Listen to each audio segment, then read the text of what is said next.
কুমিল্লার মুরাদনগরে পারিবারিক কলহের জেরে স্ত্রীকে কুপিয়ে হত্যার অভিযোগ উঠেছে স্বামীর বিরুদ্ধে। দুপুরে উপজেলার পাহাড়পুর ইউনিয়নের পাহাড়পুর গ্রামে ঘটনা ঘটে। স্থানীয়রা জানান, দুপুর 12টায় পারিবারিক বিষয় নিয়ে স্বামী স্ত্রীর মধ্যে কথা কাটাকাটির এক পর্যায়ে 10 বছর বয়সী ছেলে ইয়াসিনের সামনে দা দিয়ে স্ত্রী আরজুনা বেগমকে হত্যা করেন জামাল শিকদার।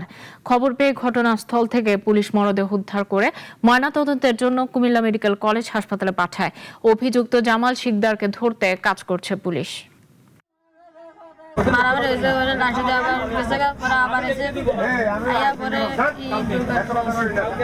এই যে আজকে যে নৃশংসভাবে যে মার্ডারটা হয়েছে, মার্ডারটা মানে তদন্ত সহকারে আমি তার বিচার দাবি করতেছি।